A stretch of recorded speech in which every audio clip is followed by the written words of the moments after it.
Είμαστε στην περιοχή της Γενέβης, στα 200 μέτρα από τα σύνορα της Ελβετίας. Ακριβώς κάτω από τις Άλπεις. Ήρθαμε να βάλουμε την καρφίτσα μας σε μια περιοχή ακόμα στο χάρτη. Εδώ είναι μια πάλι περίεργη κατάσταση, γιατί το σημείο που βρισκόμαστε είναι ένας λόφος που από κάτω είναι σκουπίδια. Τα σκουπίδια σιγά σιγά χωνεύουν, παράγουν μεθάνιο και αυτό το πράγμα είναι ένας σαν τους χώρους υγειονομικής ταφής που έχουμε εμείς.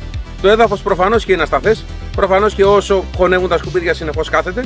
Γι' αυτό και έχει 2-3 καμινάδες σε κάποια σημεία που βγάζουν έξω τα αέρια μεθάνιο, αν δεν κάνω λάθος, είναι κυρίως από τη χώνευση.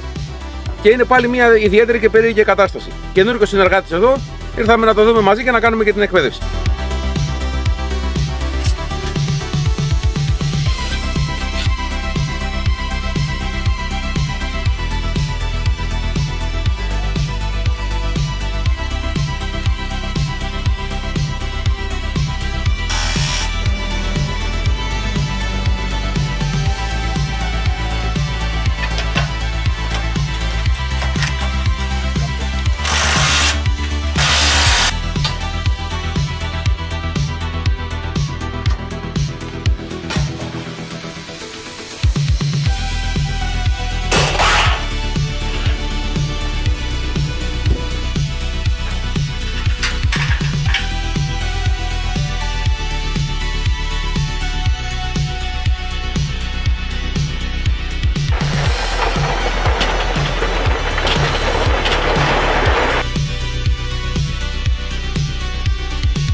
Hi, my name is Eleonore Bouzouren.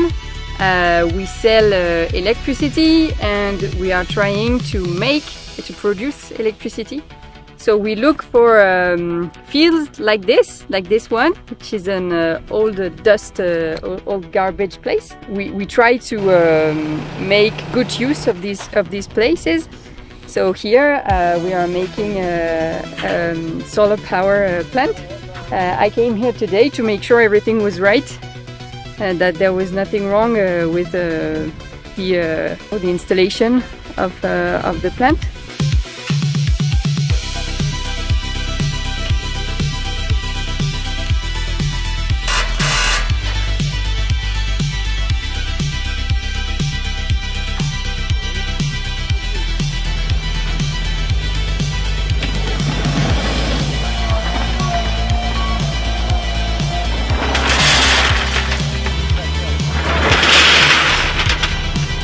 Η σκαμψία δηλαδή της βάσης με όλη αυτή την πέτρα μέσα είναι περίπου σαν μια πασαλόπηξη.